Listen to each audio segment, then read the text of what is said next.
A little bit of an FYI, everybody has permission throughout the sermon to go have another donut, go have another cookie. Just an FYI, the story of Samson covers 4 chapters. In the book of Judges, he's probably, off the top of my head, the judge that gets the most chapters, and so this sermon may go a little bit long. I've already called the Baptist church. I posed as Denny's, and I told them we were out of eggs. So there's no worry, you'll beat them to Denny's this morning. This morning we are dealing with Samson, who is a Nazirite. Perhaps you've heard another word in the New Testament that sounds a lot like Nazirite, and that would be Nazarene. A Nazirite is somebody devoted to God, somebody set apart to God for service. And a Nazarene is somebody from Nazareth. The 2 words are completely unrelated then. Jesus is not a Nazirite, and Samson is not from Nazareth. Sound good? So far, thank you.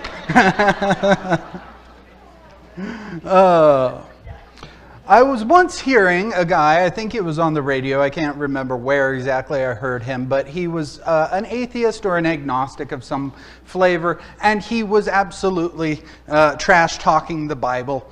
He went to the book of Judges to do this, and he was talking about the horrible, terrible things that happen in the book of Judges as his way of saying, how can this be of God? Look at how these people behave. Look at what they do. Look at how bad this book is, full of violence and so forth. And how can that be of God? And to a degree, I agree with him, except I think he missed a pivotal key verse in understanding the totality of the book of Judges. If you were to flip over to Judges chapter 2, verse 10, all that generation here is referring to the generation that Joshua brought into the land of Israel in the conquest. All of that generation were also gathered to their fathers. In other words, they died. And there arose another generation after them that did not know the Lord or yet the works that he had done for Israel. I'm going to paraphrase 11 through 18. You can read this at your leisure. But basically, the time period of the Judges is full of just that. The next generation, they grow up, they don't know the Lord. How does that happen? We can speculate on how that happens, but they do not know the Lord. And is something going on? Oh, okay. They do not know the Lord, and so they choose to follow the gods of the people that Joshua was unable to drive out from the land. Now God, the God of Israel, is the kind of God that he wants to be the only God. He doesn't want to be your chief God amongst other gods. He doesn't want to be the God that you like the most, but you have some other gods. He is willing to let you go after the other gods. And he lets the Israelites do just that. If you want to chase the gods of the Canaanites, you can do that, but you will face the consequences that come with forsaking the Lord your God. And every time that this happens, God allows the other people to oppress the Israelites. They're oppressed for, depending on the judge, depending on the period, X number of years, Y number of years. But finally they come to their senses and they cry out to God, rescue us. And God raises up a judge to deliver them from the people. Do not think of a judge as the president of the United States of Israel. He does not have that kind of influence or that kind of power. Think of him somewhere between a sheriff and a governor, somewhere in that ballpark, more like a tribal leader. He'll rise up, he'll usually shake off whoever's oppressing this group, and during the lifetime of that judge, usually the children of Israel will stay fairly faithful, semi-faithful, almost faithful to the Lord, the God of the Israelites. But then when that judge dies, oftentimes the Israelites go right back to following any given god of the Canaanites. I want you to see where Samson is on the timeline. Can we get the timeline up here? There you see Joshua leading the people in what would be to us about 1405 to 1375. There you see Sam, because his reign as judge is so short, I could not put Samson in any kind of font that you could still see from your seats. But you see above him Samuel. Yes, that's the Samuel that if you flip a couple more books, you find the book of 1 Samuel. And there you see we're a couple years away still from David, that is the King David. There I have Ruth and Boaz. Oftentimes, as we progress in reading the Bible the way that we read the Bible, which is a little bit ironic, seeing how it was written in Hebrew first, that would be the other way. But anyways, we think we're moving forward in time, but oftentimes that's not the case. Oftentimes, some of the events that you will eventually reach have already happened. And so in this case, Ruth and Boaz, the next book of Ruth, it's already happened in the time period of the Judges by the time we get to Samson, not Samuel. Why 1290 or 1115? Unfortunately, the authors of the Bible did not have the courtesy of writing down time periods for us in our Georgian calendar. Go figure. It would have been nice had they had that insight, but basically it's kind of hard sometimes to figure out where exactly in the chronology. But right there you see the Ark of the Covenant there above Samson and above Samuel. When you get into 1 Samuel, you know that the Philistines capture the Ark of the Covenant for a while. That happens either a little bit before Samson or during Samson's lifetime. I just wanted you to have some of the connection and see some of how, especially during this time period, there is no United States of Israel. The Benjamins are really about, that was ironic, the Benjamites are really about the Benjamites. And the why didn't I pick some better tribe names off the top of my head? The Naphtalites are more interested in what's going on in the territory of Naphtali than what's going on in the tribe of Benjamin and stuff like that. All of that being said, now we get to Samson, chapter 13 of the book of Judges. And chapter 13 begins like so many epics with the rising of a judge. The Israelites again did evil in the eyes of the Lord and went and served the Baals and the Asheroths and stuff. And here, the Lord gives them into the hands of the Philistines. And the Lord is ready again to deliver his people. The angel of the Lord, picking it up in verse 3. Then the angel of the Lord appeared to a woman and said to her, Behold, now you are barren and have no children, but you shall conceive and give birth to a son. Now be careful not to drink wine or strong drink, or eat anything unclean. For behold, you shall conceive and give birth to a son, and no razor shall come upon his head, for the boy shall be a Nazarite to God from the womb, and he shall begin to deliver Israel from the hands of the Philistines. The angel of the Lord has appeared to Samson's mom. We don't know her name, and gives her this information. You're going to conceive a son. You need to be careful to start observing these things. Did the angel just pull these rules out of thin air and just start laying it upon her? You will follow this rule and this rule and this rule. No, this comes from the Word of God. In Numbers chapter 6, there's what's called the Nazarite vow. A person could just decide to be a Nazarite for a given time period. He goes to the priest and he says, I'm going to dedicate 1 year, 5 years, 20 years, however many years, to be a Nazarite to the Lord. To be a Nazarite, you follow 3 rules. 1, no wine, no grapes, no raisins, nothing of the fruit of the vine. Number 2, no dead bodies. So if during your Nazarite vow, your mom, your dad, your brother, your sister, your cousin, your aunt, second grandma from that first marriage happens to die, you don't get to go to the funeral. And number 3, or about that, with the dead bodies, let's just say you're hanging out, you're playing video games with your friends, and he suddenly dies in your presence. You're 6 months into this year-long Nazarite vow. Guess what? You're now ceremonially unclean. You have to get purified. You have to cut your hair. You have to start all over. You made it 6 months, but then you were in the presence of a dead body. So you got to start way back at day number 1 and still fulfill your vow. In this case, let's just say you did a year vow. All of that being said, the angel of the Lord comes to Samson's mom and says that the child to be conceived will be a Nazirite. Now, you've got to be careful not to take wine or strong drink, and when the baby's born, you can't cut the baby's hair.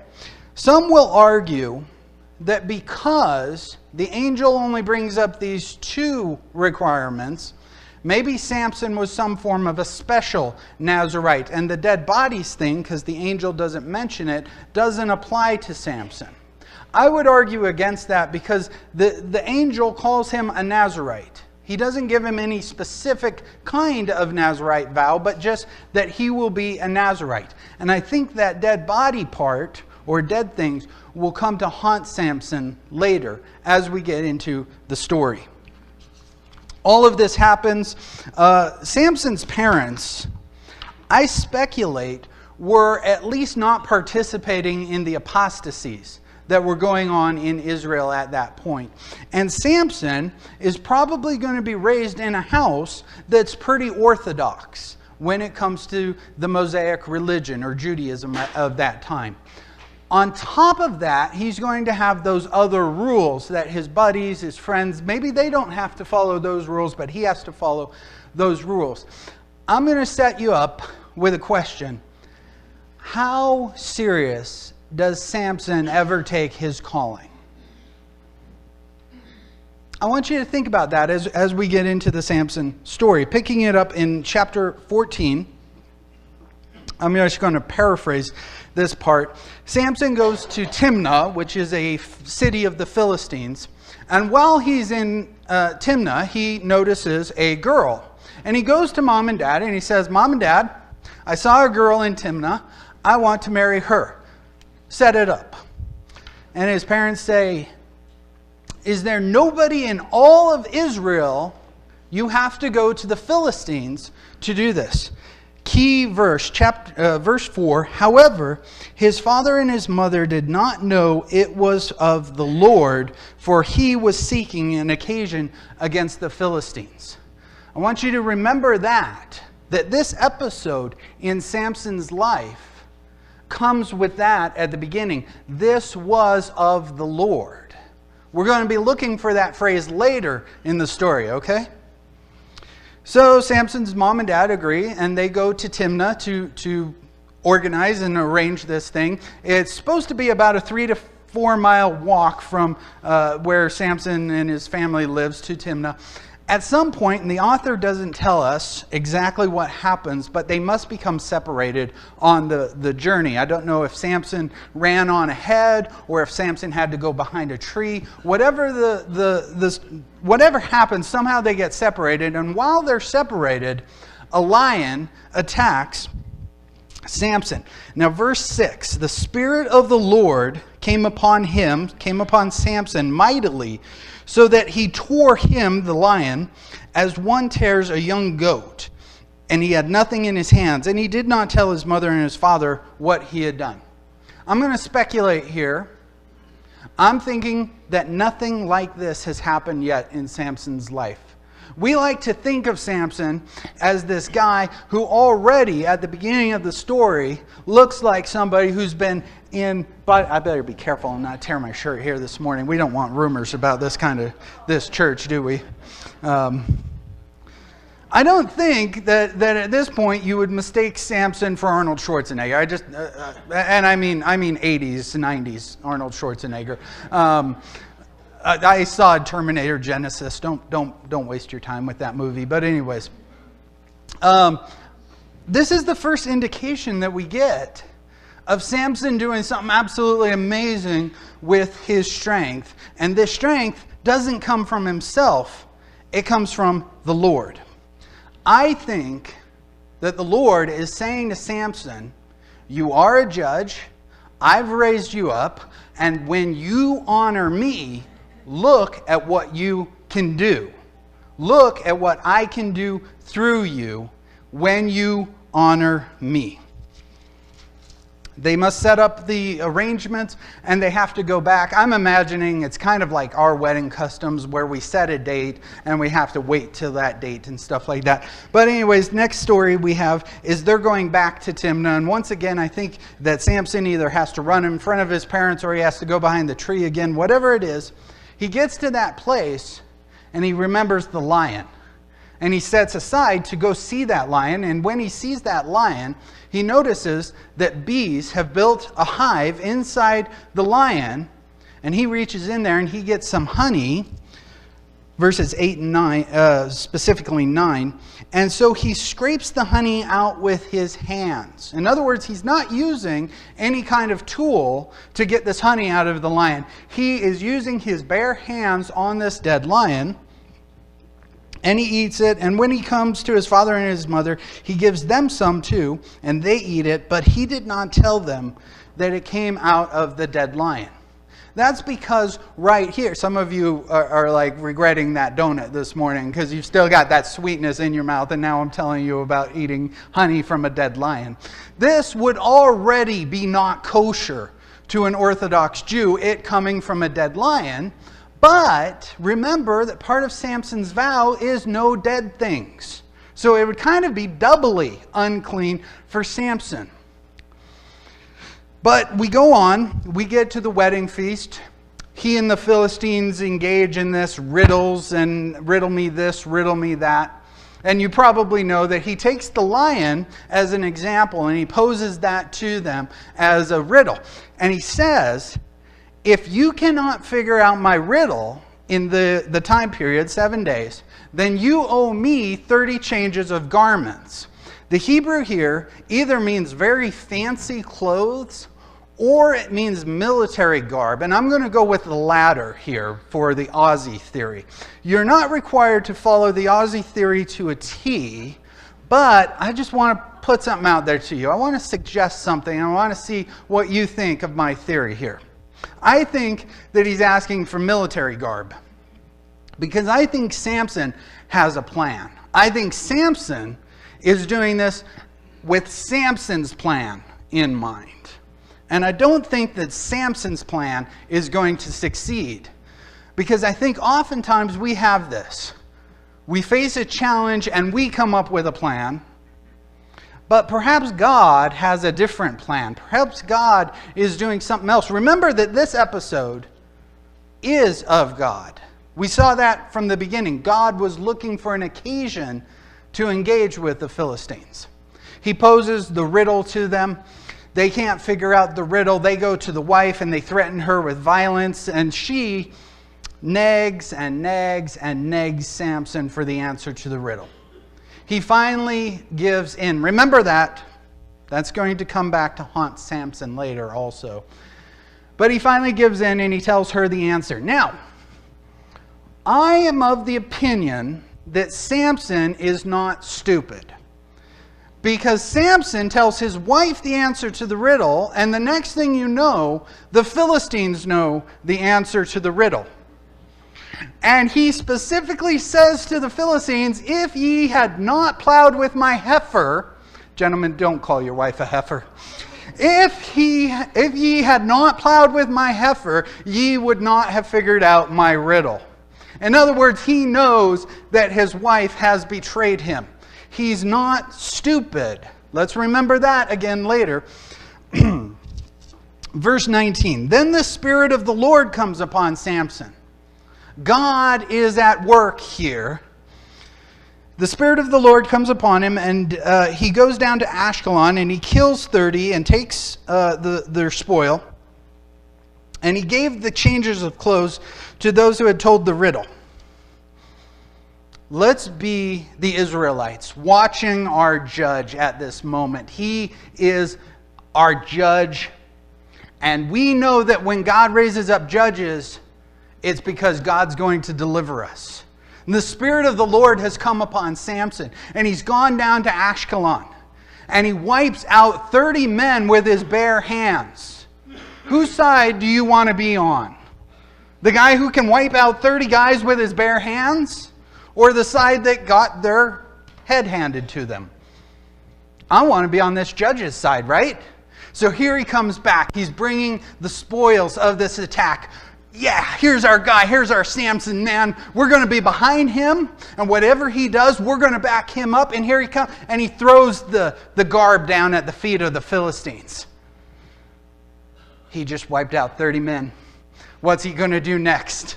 Is he going to start? Is he going to start here? Here? Fight? Fight? What happens? And his anger burned. Oh, that's good.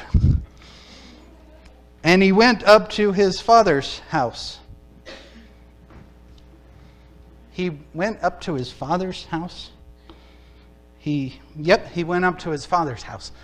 And his wife is given to his companion. Samson, what are you doing? You just had this great slaughter. You took all that garb. You're angry, and the power of the Lord has come upon you. Is now the time, Samson? Are you going to lead Israel against the Philistines? Samson, you're going home. Samson, are you pouting? Are you pouting? I don't know. Let's find out what happens next, okay? But after a while, it's always good to walk away when you're angry, right? Count to 10. Get your head about you. Maybe now's not the time. Maybe we need to rally the troops and then go after them. Let's see. But after a while, in the time of harvest, it came about that Samson visited his wife with a young goat and said, I assume to his father-in-law, I will go into my wife in her room. The Bible often uses euphemism. Adam knew his wife, and she conceived and bore a son. Euphemism is going on here. But her father did not let her go in. Samson, you're our judge. You're going to lead us against the Philistines. And here you are going to what against the Philistines? You're going to continue to cohort with the enemy? What are you doing here, Samson? You notice that absence of the Lord was in this. That the Lord doesn't appear to be in this. He says to his father, what are you doing? I was supposed to marry her. Now I'm going to get vengeance against you. Okay, here's the vengeance. Here's the time, right, Samson? What are we going to do? What are we going to do? He goes out and he captures these foxes or these jackals. Okay, that's a good start, Samson. Let's keep going with this plan. And he lights torches. And he puts the torches between their tails and he sends them off into the fields to burn their crops. Samson, shouldn't we have called the Israelites, though? And once we wipe out their crops, then we'll attack? I mean, Samson, are you thinking these things through? I mean, it's kind of like you've got this idea and you kind of go through with it. But there's no follow-up here. What was the end game here, Samson? You're going to burn their crops, and then you're going to what?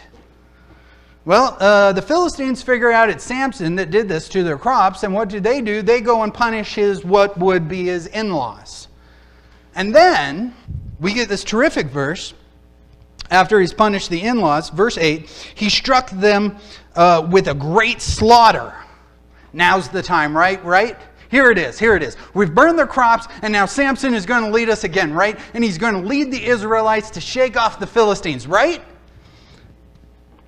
And after that, he went and lived at the rock of Edom. I'm sorry, what? Samson, what are you doing? What are you doing, Samson? The Philistines pursue him. The Philistines enter the land of Judah. They know where he is. They threaten Judah. Judah goes to Samson. Judah is Israelites. And the Israelites, they're going to go to Samson, and they're going to say, Samson, we've heard about what you've been doing, and we're behind you, man. We're going to be on your side, and we're going to attack the Philistines. Isn't that what happens? No. Judah says to Samson, what are you doing? Kind of like what I was saying earlier, but they also say, the Philistines rule over us. Why are you antagonizing them? By the way, we've made an agreement with them. We're going to hand you over to them. Now, Samson has so far not been this great spiritual leader that Israel needed, but isn't he kind of matching the same kind of spirit that Israel seems to be having at this time?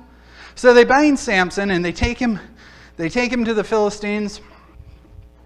Verse 14. When he came to Lehi, the Philistines shouted that they may have him. The Spirit of the Lord comes upon him mightily. Here we go again, right? God is with us. God is going to do something here. And the ropes that were on his arm were as flax that is burned.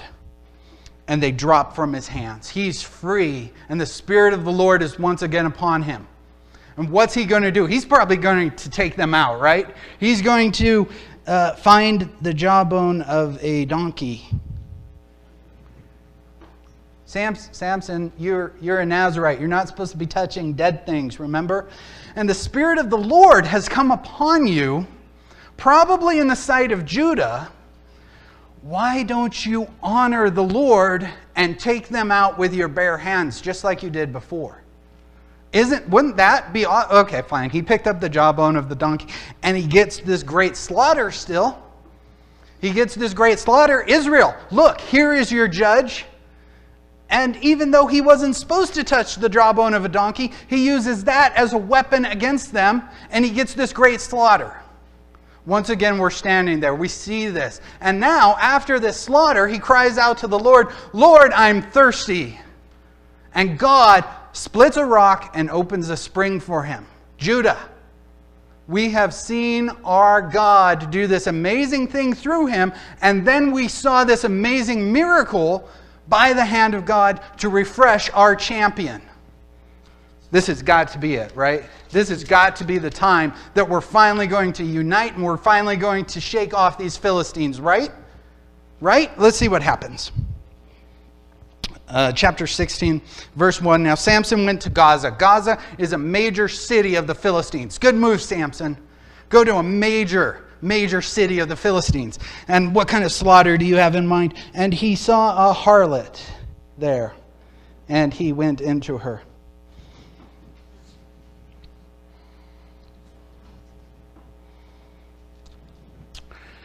Adam knew his wife, and she can see. Same thing going on here, euphemism. He went into her. Samson, what are you doing? Is this really what God would lead? Oh, wait, remember that verse isn't here, that this was from the Lord. Samson, what are you doing? It's told the men of Gaza that Samson's there, and so they close the gate, and they say, in the morning, we're going to kill him. But at midnight, Samson rises up and he goes to the doors of the gates and he pulls them off their posts and he carries them off. Interestingly, the Spirit of the Lord never came upon him in this case to do this. Samson, are you still following the Lord at this point? Or are you acting out of your own power? Are you going about things your own way? Well, he did open up the fortified city. I mean, that would be a good military trick, right? If we're going to attack the city, we better open the gate, right? And he carries them off. So Israel must be ready then to follow him now, right? And he came, and it came about that he loved a woman in the valley of Succoth, whose name was Delilah. That's a territory of the Philistines. That's a Philistine name. And here shortly we know that she's going to have dealings with the Philistines. Samson is once again doing something that looks like a good idea. And the next thing you know, he's once again cohorting with the enemy. Now this next part is very interesting. Most of you probably know this story. The Philistines offer her money. Figure out where Samson's strength comes from. We'll give you all this money. She and he get into this cat and mouse game. I've never been bound by a new rope. If you bind me with a new rope, I'll become as weak as any other man. Samson, the Philistines are upon you. Snap.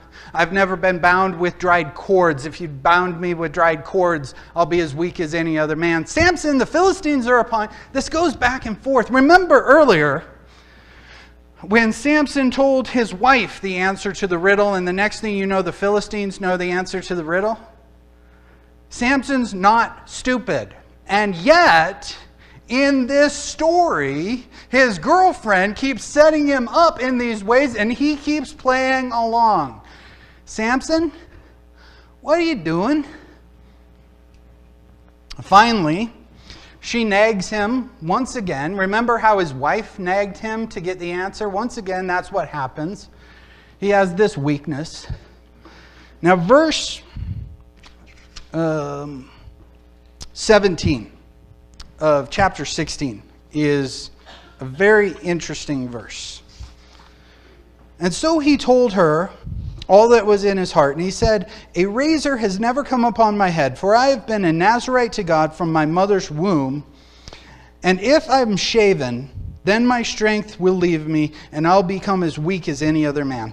In your translation, how is God spelled there? Is it capital G-O-D in your translation? It is in my translation, and I believe it is up here. But what's interesting about the Hebrew here is the word is simply Elohim, and there's no modifying of the word Elohim in the Hebrew text here. The word Elohim in the Hebrew text is simply God, and it can be the God of anything. When it mentions the God of the Amorites, or the God of the Hivites, or the God of whatever, the word Elohim is just used there. All it means is God. And here, this could be translated lowercase G-O-D. Samson, are you a Nazirite to some God? Any God? The universal concept of God? Or are you a Nazirite to the God of Israel? I'm going to throw that out there, and I'm not going to answer that question. I want you to think about it. I want you to think, why would this guy who was raised in an Orthodox family, who was raised with a few more rules than the others, get to this stage in his life and say, I'm a Nazirite to a God? And why not say, I'm a Nazirite to the Lord my God? I'm a Nazirite to the God of Israel. Samson, what are you doing? She tells the Philistines, he's finally told me the answer, be prepared. She gets a barber, he falls asleep, cuts his hair. Verse 20, she says, "The Philistines are upon you, Samson." And he woke from his sleep and he said, I will go out as other times and I will shake myself free. But he did not know that the Lord had departed from him. Sad verse. Interestingly, the narrator here, though, doesn't connect this departure to any event. Did it happen when his hair was cut? Or did it happen when he told Delilah the truth? Or did it happen throughout this entire time period that the Lord seemingly hasn't been involved in any of this? Again, I just want to throw that out as an option. I want to throw that out as a question. Why didn't the narrator tell us when God departed from Samson? The Philistines, they capture Samson, they take him to Gaza, they take out his eyes, they make him grind in the mill. He's humiliated, he's done. The great judge of Israel has been captured by the Philistines. The Philistines hold a great festival at the temple of Dagon. And they all get drunk and they all call out, "Bring out Samson that he might entertain us." Now this is common play back then. I mean, when a nation goes to war against another nation, it was understood that the God of nation A was going up against the God of nation B. And when nation A or B prevailed, it was seen as their God prevailed. So the Philistines are thinking that Dagon has prevailed against the God of Israel because we captured their judge. We captured the one that God, their God, was behind. And we've humiliated him. And there he is. He's humiliated. He's broken. He's beaten. He's done. He asked the attendant, "Lead me to the pillar that I might rest against it." Have any of you seen a nice tapestry hanging on a wall that perhaps had a nice prayer cross-stitched on it? Maybe the prayer of serenity, God, give me the serenity to accept the things I can't change, or something like that. Or maybe a nice pillow that has cross-stitched on it. Maybe the prayer of St. Francis, God, make me an instrument of your peace.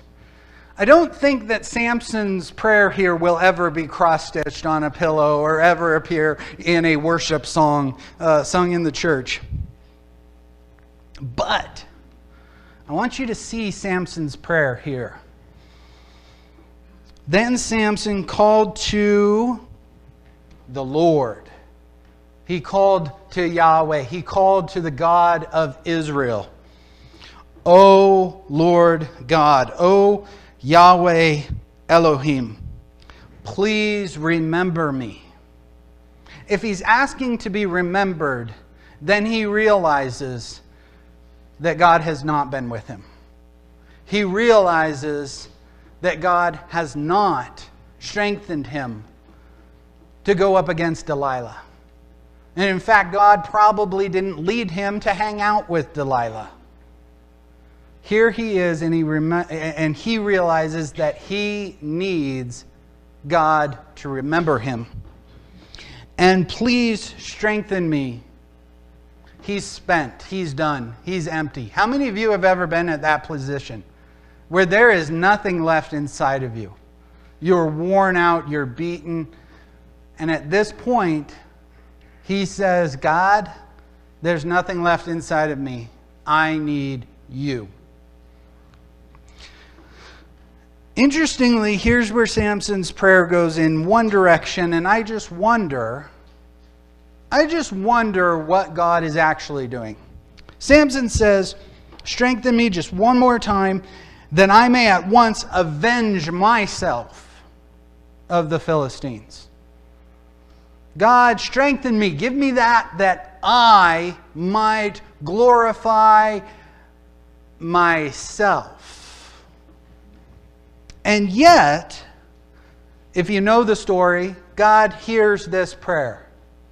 Does God hear the prayer to honor Samson, or does God see beyond his prayer and know that he has to act for his own good, for his own sake in this moment? I don't know. I'm going to throw that out to you. I'm going to let you wrestle with that. But because of this prayer, when you flip to the New Testament, the book of Hebrews, chapter 11, the author of Hebrews, talking to his audience, is talking about faith. And if you look at verse 32 in the book of Hebrews, you'll find Samson held up as a person of faith. You won't find Samson held up as a moral character. You won't find Samson held up as a person that you want to imitate how they act. But he's held up as a person of faith. Because here, in his final act, all he has left is faith. Christian, remember earlier I told you what a Nazirite was? A Nazirite is someone devoted to God. A Nazirite is somebody set apart to God. Christian, are you a Nazirite? In one sense, are you set apart to God? Do you honor God with your life? Do you honor God with the choices you make? How many here can relate to Samson? How many have ever been where Samson is and thought, you know what, God's behind me and I'm going to move forward with plan A? And how many times does plan A blow up in our face? You can go ahead and raise your hand if you know what I'm talking about here. How many times have we been where Samson is? How many times can we see Samson's weakness and say, me too? You might think that I've been kind of harsh on Samson throughout this message, and I have been kind of hard on Samson. I read some other people's comments about Samson. Some of them were much nicer to Samson than I was. I did point out that Israel didn't get behind him. I did point out that Judah even was ready to hand him over. But I have been kind of hard on Samson here. Because I think that we need to look at Samson, and if we can identify with Samson's weaknesses, we've got to ask ourselves why. Why can we identify with Samson's weakness? Christians, see Samson's faith. And if you're where Samson is and you have nothing left, then that's the time to give it all to God. And see that in that moment, God didn't send an angel to chastise Samson. God didn't send an angel to rebuke Samson. A prophet doesn't show up to say, Samson, God would have done amazing things through you if you had just obeyed him. What happens? God is there for him. And God is there with him. And God is glorified somehow through Samson's faith. I'm going to invite the worship team to come on back up. I was asking, Christian, are you a Nazirite? Are you set apart to God?